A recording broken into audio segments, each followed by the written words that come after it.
नमस्कार बंधुरा भालोबेसे रान्नाय सबाइके स्वागत। आज के आमरा बानाबो गोविंदभोग चालेर मालपुआ। मात्र कटा उपकरण दिए एई सहज मालपुआ आज के आमरा चलुन बानिये निई।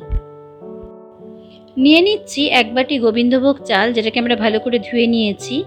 दिए देब ओई बाटिरই एक बाटी दूध और दिए दिलाम हाफ बाटी चीनी। सबकिछु खूब भालो करे मिशिয়ে নিয়ে আমি ঢাকা দিয়ে রেখে দেব 2 থেকে আড়াই ঘন্টা। আড়াই ঘন্টা পরে ঢাকা সরিয়ে নেব।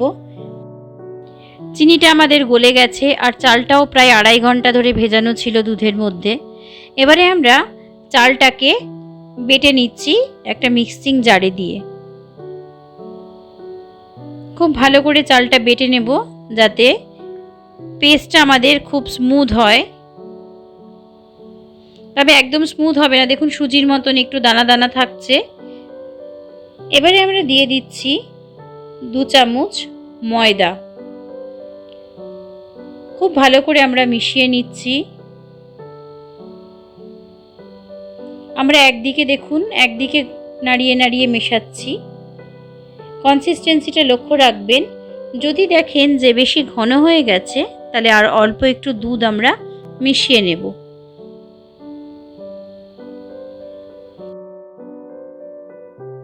খুব ভালো করে আমরা মেশাবো যাতে কোনো লাম্প ফর্ম না করে।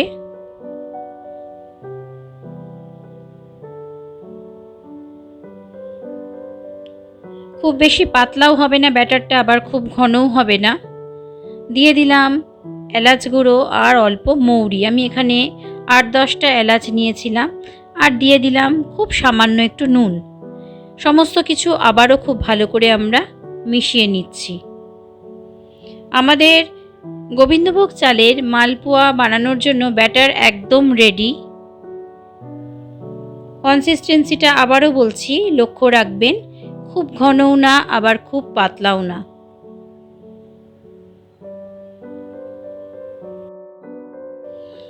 ওভেনে একটা কড়াই বসিয়ে দিয়ে দিলাম পরিমাণ মতন তেল। গ্যাসের ফ্লেমটা হাইতে করে রাখবো।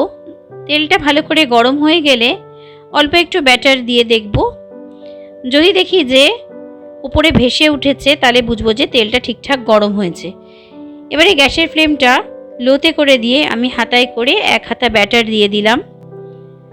দেখুন সুন্দর ফুলে উঠেছে। আস্তে আস্তে করে আমরা একটা পিঠ হলে অপর পিঠে উল্টে দিচ্ছি। এটা খুব কড়া করে ভাজবো না, একটু সাদা রঙের হবে মালপোয়াটা, হালকা ব্রাউন কালারের।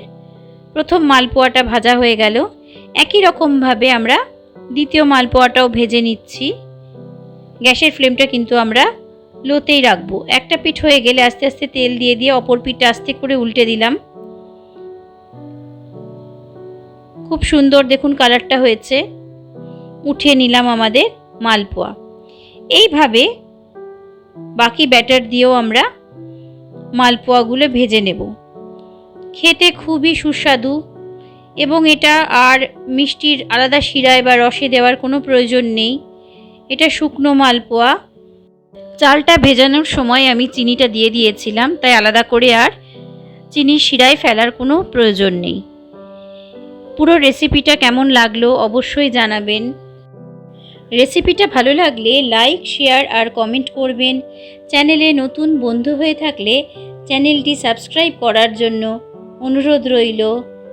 আমার চ্যানেলে পুরনো বন্ধুরা এইভাবেই আমার পাশে থাকবেন। আজকের ভিডিওটা এখানেই শেষ করছি। সবাইকে ধন্যবাদ জানিয়ে।